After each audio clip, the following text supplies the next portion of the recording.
سوالات اٹھتے ہیں کہ تحریک انصاف کے پاس کیا کوئی اور امیدوار نہیں تھا. اس کا جواب لیں گے, اور جماعت اسلامی نے کیوں ساتھ نہیں دیا تحریک انصاف کا, اس پر بھی بات کریں گے. ہمیں جوائن کیا ہے جماعت اسلامی کراچی کے ترجمان, ان کے سیکرٹری جنرل جناب قیصر شریف صاحب نے. قیصر صاحب بہت شکریہ ہمارے ساتھ اسٹوڈیو میں موجود ہیں. سر آپ کا بہت شکریہ. ہمیں جوائن کر چکے ہیں پاکستان تحریک انصاف کے رہنما ترجمان جناب شوکت یوسف زئی صاحب. سر آپ کا بھی بہت بہت شکریہ. یوسف زئی صاحب, وائے علی امین گنڈاپور, مطلب آپ کے پاس بڑی معتدل آوازیں بھی ہیں, آپ کے پاس بڑے دھیمے لوگ بھی ہیں, اور ایک ایسے شخص, ایک ایسا آدمی جو کہ گرفتار ہو سکتا ہے کسی بھی وقت, متنازع ہے, الزام بہت بڑا ہے. وائے علی امین گنڈاپور, وائی ناٹ شوکت یوسف زئی؟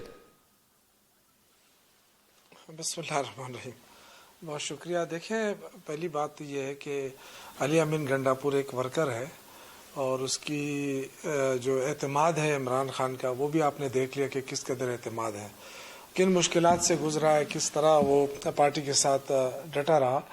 تو ڈیفینیٹلی ایک ورکر کی حیثیت سے اس کو نامزد کیا گیا ہے. اور خان صاحب, اور 9 مئی کا نامزد بھی ہے, آپ نے انٹرو میں کہا کہ مشکلات نہیں, میں عرض کروں, دیکھیں میری بات سنیں, وہ مشکلات اپنی جگہ, اور آپ کی بات بالکل درست ہے. گرفتاریاں, یہ سب چیزیں تو پولیٹیکل ورکرز کے لیے ہو سکتی ہیں. تو کیا اس سے پہلے اگر آپ نواز شریف کے کیس میں دیکھیں تو کیا اس کے خلاف کتنے کیسز تھے؟ وہ تو ساری زندگی کے لیے نااہل تھا, لیکن اس کو لایا گیا کہ جی اب آ جائے. تو اس وقت دیکھیں, پہلی بات یہ کہ اس کو جو الیکشن لڑنے کی اجازت دی تو کس نے دی؟ عدالتوں نے دی ہے نا. تو اس وقت کیا یہ کیس نہیں تھا؟ جب آپ لڑ کر جیت جائیں تو آپ کیا کریں گے؟ آپ پارلیمنٹ میں ایک ممبر کی حیثیت سے بیٹھے یا وزیر اعلیٰ کی حیثیت سے بیٹھے, چیز تو ایک ہی ہے.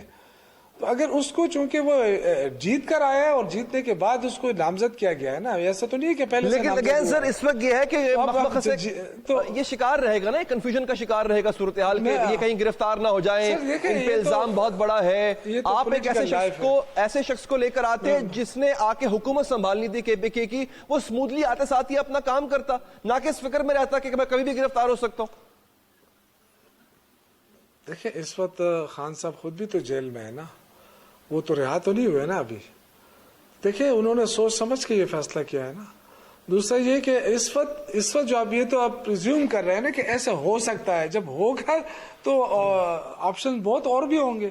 لیکن ابھی فی الوقت جو ہے نا, دیکھیں پارٹی وہ فیصلہ کر سکتی ہے جو اس کے سامنے ہے. سب سامنے یہی ہے کہ علی امین گنڈاپور اس وقت عمران خان کے سب سے بااعتماد ساتھی ہیں, اس میں کوئی شک نہیں ہے نا.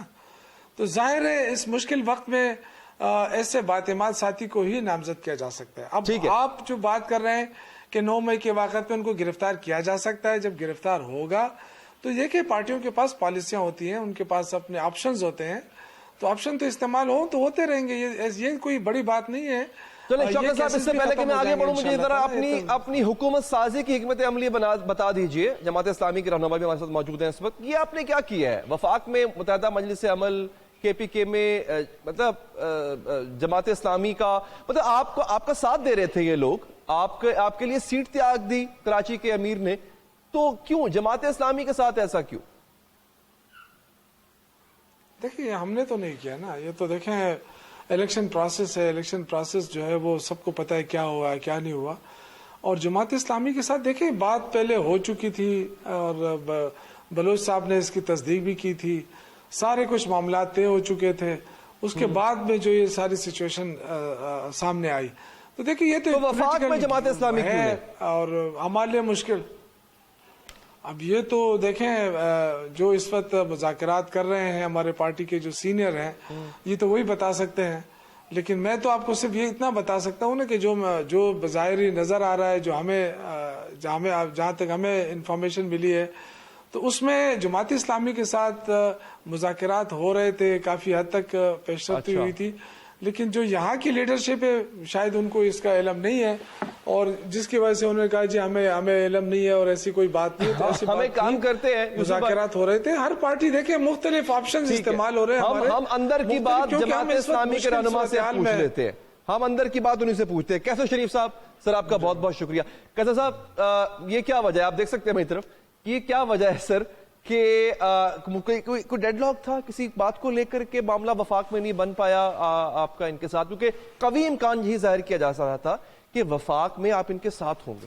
بہت شکریہ علی حیدر صاحب. دیکھیے جماعت اسلامی سے پی ٹی آئی کی قیادت نے 9 فروری کو رابطہ کیا تھا اور جماعت اسلامی کی لیڈرشپ نے امیر جماعت اسلامی سراج الحق صاحب نے غیر مشروط طور پر ایک مثبت جو ہے پیغام دیا تھا اور ہم نے یہ کہا تھا کہ اگر اس جمہوری عمل کو آگے بڑھانے کے لیے کوئی آئینی تحفظ درکار ہے پی ٹی آئی کے جو امیدواران کامیاب ہوئے ہیں آزاد امیدوار کی حیثیت سے تو جماعت اسلامی اس میں تعاون کرے گی.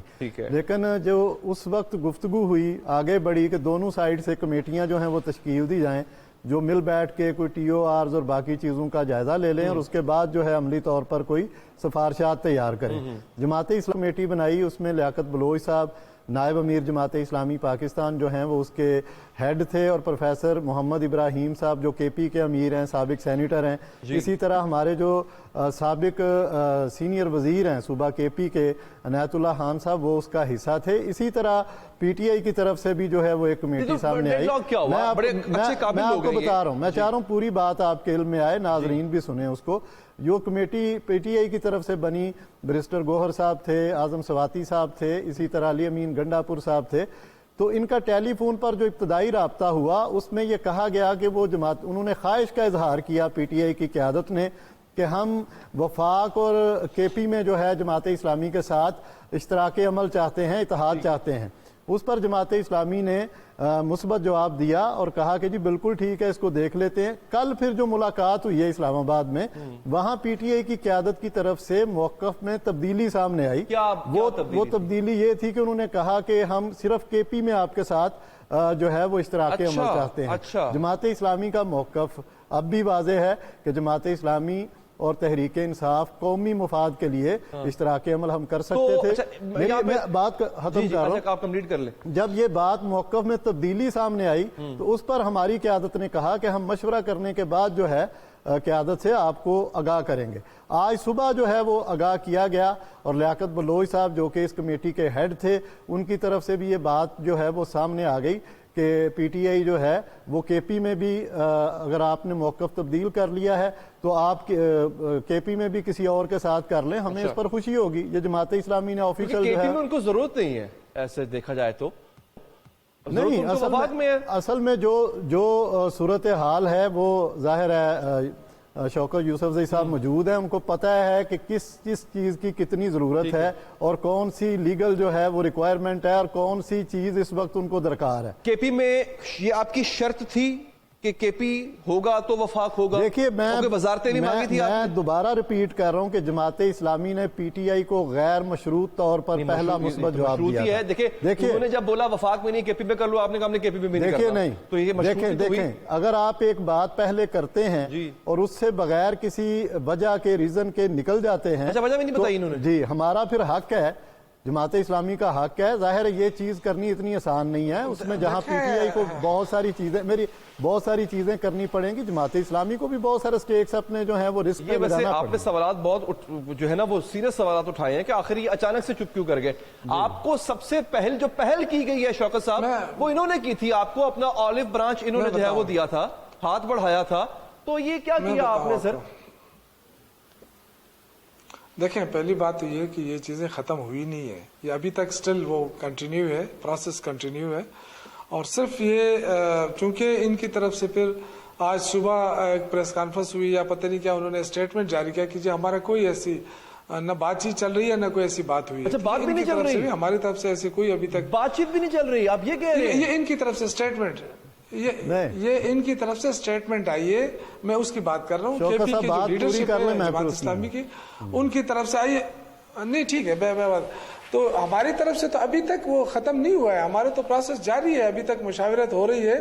ہم نے تو کوئی فائنل اسٹیٹمنٹ نہیں دیا, نہ کوئی ڈیسیژن دیا کہ جماعت اسلامی کے ساتھ ہم اتحاد نہیں کر رہے.